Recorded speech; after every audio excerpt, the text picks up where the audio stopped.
இந்தியாவிலே தொழிலாளி முதலாளி என்கின்ற வேற்றுமை கிடையாது. அங்கே வேலை நிறுத்தம், கதவடைப்பு, ஊர்வலம், வாழ்க ஒழிக என்பதையெல்லாம் கேட்க முடியாது. காரணம் என்ன தெரியுமா? முதலாளி என்ன நினைக்கிறார்? பாவம் பிள்ளைகள், நாம் பெற்ற பிள்ளைகளைப் போல நமக்காக பாடுபடுகிறார்கள், அவர்கள் வீட்டு நல்லது கெட்டதற்கு நாம் உதவி செய்ய வேண்டும் என்று அவர் நினைக்கிறார். தொழிலாளி என்ன நினைக்கிறார்? முதலாளி ஒரு ஆலமரத்தை போல, அவர் நன்றாக இருந்தால் தானே அதிலே கூடு கட்டி முட்டையிட்டு குஞ்சு பொறித்து நாம் வாழ முடியும் என்று நினைக்கிறார். முதலாளியையும் தொழிலாளியையும் உழைப்பு சேர்த்து வைக்கிறது. அதை விட சிறப்பு என்ன தெரியுமா? முதலாளியையும் தொழிலாளியையும் கிராமிய பாடல் சேர்த்து வைக்கிறது. வருகிறார் கட்டிடம் கட்டுகிற முதலாளி.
மக்கள் கிராமத்து மண்ணை நேசிக்கிறார்கள்.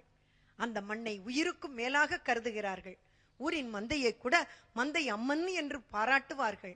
ஊரின் எல்லையை கூட எல்லை அம்மன் என்று பாராட்டுவார்கள். காடு கரைகளை காப்பாற்றுவதற்காக ஒரு கருப்பசாமியை நியமித்திருக்கிறார்கள்.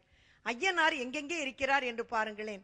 நீர்காத்த ஐயனார், அரும் சுனை காத்த ஐயனார், அருவி காத்த ஐயனார், குளம் காத்த ஐயனார் என்று ஐயனார் நீரை பாதுகாக்கின்ற ஒரு கடவுளாக கருதப்படுகிறார். வெளிநாட்டுக்காரர்கள் வாட்டர் மேனேஜ்மெண்ட், நீர் மேலாண்மை என்று இப்பொழுது கண்டுபிடித்திருக்கிறார்கள்.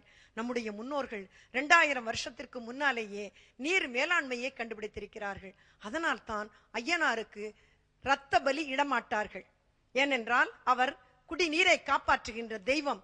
ஒரு குடிநீரை அசுத்தம் செய்தால், குடிக்கின்ற அந்த தண்ணீரை அசுத்தம் செய்தால், ஒரு கன்னிப்பெண்ணினுடைய வாழ்க்கையை கெடுத்ததற்கு சமாதானம் என்ற ஒரு கல்வெட்டு அல்லிக்குழி என்ற ஊரிலே காணப்படுகிறது. எனவே நம் முன்னோர்கள் தண்ணீரை மதித்தார்கள். அந்த தண்ணீரை தான் மலையின் உச்சியிலே அழகுமலை ராக்காயி காவல் காத்து கொண்டிருக்கிறாள். அந்த ராக்காயி தீர்த்தத்தை தலையிலே சுமந்து கொண்டு அந்த கோவில் பூசாரி காளியம்மனுக்கு, மாரியம்மனுக்கு, மந்தையம்மனுக்கு என்று எடுத்துக்கொண்டு ஆவேசமாக ஆடி வருவார். ஒரு முக்கியமான விஷயம், இந்த சக்தி கரகம் தான் ஆதியான கரகம். அதிலிருந்து பிறப்பதுதான் ஆட்டக்கரகம். காலப்போக்கிலே கலைத்துவப்படுத்தி பல தொழில்நுட்பங்களை புகுத்தி ஆட்டக்கரகத்தை கண்டுபிடித்தார்கள் நம்முடைய முன்னோர்கள். வருகிறார் அம்மன் கோவில் கொண்டாடி காளியம்மனுக்கு சக்தி கரகத்தை ஏந்தி கொண்டு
என்றால் இல்லை என்ற பதில்தான் வரும். ஆனால் பெண்களுக்கென்று ஒரு கரகம் இருக்கிறது. தை மாசம் முதல் நாள் மனு பொங்கல். மனு பொங்கல் என்றால் மானிடர்கள் இடுகிற பொங்கல். இரண்டாவது நாள் மாட்டு பொங்கல். மாட்டு பொங்கலை தமிழ்நாட்டிலேயே கொங்கு நாட்டுக்காரர்கள் தான் சிறப்பாக கொண்டாடுகிறார்கள். பட்டியாரே பட்டியாரே, பூச்சூடும் பட்டியாரே, பட்டியாரே பட்டியாரே, பொங்கலுண்ணும் பட்டியாரே என்று மாடுகளை வரப்பே தலகாணி, வயக்காடே பஞ்சு மெத்தை என்று இருக்கிற மாடுகளை தங்கள் உடன்பிறப்புகள் போல கருதி அந்த மாடுகளை சந்தோஷப்படுத்துவதற்காக சலகையாட்டம் என்ற ஆட்டத்தையும் ஆடுவார்கள். மூன்றாவது நாள் கன்னி பொங்கல் என்று சொல்லப்படும். கன்னி பெண்கள் எல்லோரும் ஆற்றங்கரைக்கு போய் அங்கே பூங்கரகத்தை வைத்து, அண்ணன்மார்களே, சாட்டைக்காரா, தூண்டிக்காரா, எங்கள் உடன் பிறப்பான அண்ணன்மார்களே, எங்களுக்கு நல்ல மாப்பிள்ளையை தேடி கொடுங்கள் என்று அவர்கள் கெஞ்சி அந்த பூங்கரகத்தை ஆடுகிற பொழுது கரையாத கல் மனசும் கரையும். ஓராங்கரகம் எடுத்துக்கிட்ட கண்ணியா, ஓரூரு மோளங்கள் கொட்டிக்கிட்ட கண்ணியா, கொட்டி முழக்கிக்கிட்ட போற கண்ணியாரடி,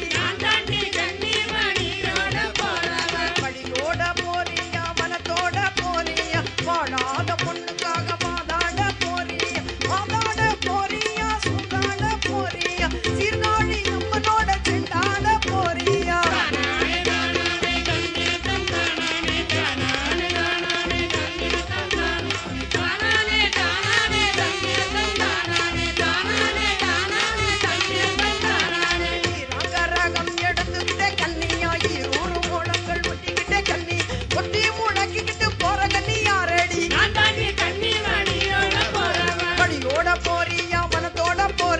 வாடாத பொண்ணுக்காக வாதாட போறியா, வாதாட போறியா, சூதாட போறியா, சீர்காழி அம்மனோட செண்டாட போறியா.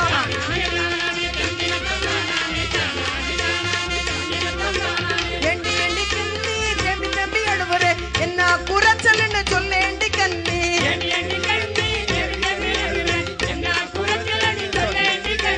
பூவு குறைச்சல்னு சொல்லேண்டி கண்ணி, பூவுலே 1000 வாங்கி அனுப்புறேன்.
மலையை விட்டு கீழே இறங்கி வந்தோம் என்றால் ஆயிரக்கணக்கான பசுக்களை மேய்த்துக் கொண்டிருக்கிறார் கிரிதாரி. ஆடி கறக்கின்ற மாட்டை ஆடி கறக்க வேண்டும், பாடி கறக்கின்ற மாட்டை பாடி கறக்க வேண்டும் என்பது பழமொழி. அது சரிதான். ஆனால் இந்த பாடல் ஆடலுக்குரிய பாடல் அல்ல. பிறகு இந்த பாடல் இருக்கிறதே, அது ஒரு மனோதத்துவ நிபுணரிடத்திலே பாடி காட்டினேன். அவர் என்ன சொன்னார்? அவர் சொல்கிறார், அம்மா இந்த பாடல் மனசுக்கு ஒரு சாந்தத்தையும் ஒரு சாந்தியையும் தருகிறது. இந்த பாடலை ஒரு ஒலி சுருளிலே எனக்கு பதிந்து கொடுங்கள். என்னிடத்திலே நிறைய பேர் ஸ்ட்ரெஸ் என்று வருகிறார்கள், ஸ்ட்ரெயின் என்று வருகிறார்கள், டிப்ரெஷன் என்று வருகிறார்கள். இந்த மன அழுத்தம் எல்லாம் இந்த பாடலை கேட்டால் குறைந்துவிடும் என்று அவர் சொன்னார். நம் முன்னோர்கள் பாடல் பாடி பாடல் பாடி பசுவிடத்திலே பால் கறந்தார்கள்.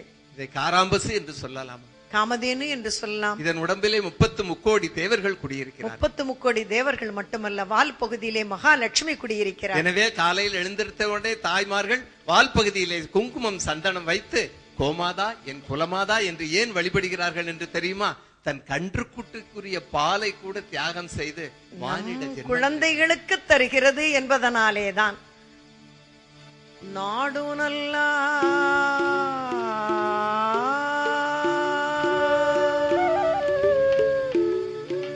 செழிக்கோணு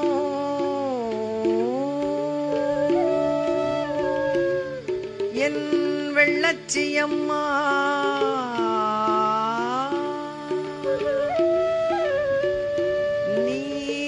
நடக்கும் பாதே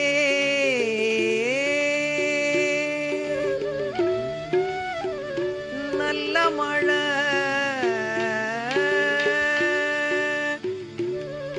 பெய்யோணோ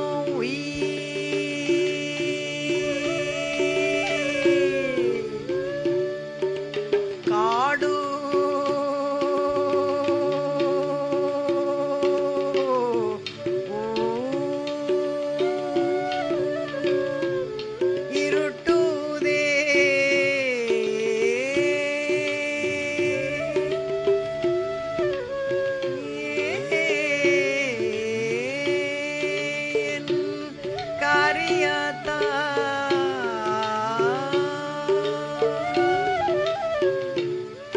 காளங்கண்டு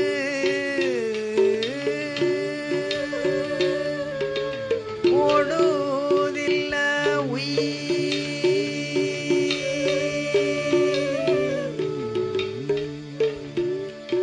2000-3000 ஆண்டுகளாக இந்த பசுக்கள் அந்த பாடல்களை மறவாமல் தங்களுடைய மனதிலே தங்களுடைய இதயத்திலே பூட்டி வைத்திருக்கிறது. ஒன்று தெரியுமா? காரியாத்தா என்றால் கருப்பு பசுதான் வரும், வெள்ளச்சியமா என்றால் வெள்ளை பசுதான் வரும், சிவலையாத்தா என்றால் சிகப்பு பசுதான் வரும். ஆனால் மானிடர்களாகிய நாம் நாகரிக வயப்பட்டு நம்முடைய முன்னோர்களுடைய இசையையும் பாடல்களையும் ஆடல்களையும் மறந்து விட்டோம். பசுக்கள் மறக்கவில்லை. பசுக்கள் மட்டுமல்ல, பறவை இனங்கள் கூட இந்த மாதிரி பாடல்களுக்கு தூதாக சென்றதாக நான் படித்திருக்கிறேன். பறவைகளுக்கும் மாடுகளுக்கும் நாம் பேசுகிற தமிழ் புரியுமா என்று கேட்பீர்கள். ஆனால் நாம் பேசுவதில் இல்லை, பாட்டலால் தூது அனுப்புகிறோம். கண்ணன் தன்னுடைய இடுப்பிலே ஒரு புல்லாங்குழலும் வாயிலே ஒரு புல்லாங்குழலும் வைத்திருப்பார். எதற்கு 2 புல்லாங்குழல்? ஒரு புல்லாங்குழலுக்கு வேங்குழல் என்று பெயர். அதை வாசித்தால் மாடுகள் மேய்ச்சலுக்கு போகும். போன மாடுகளை மீண்டும் அழைக்க வேண்டுமே. எப்படி மாடுகளே வாங்க வருமா? மலையேறி போன மாடுகளை அப்படியே அழைக்க முடியாது.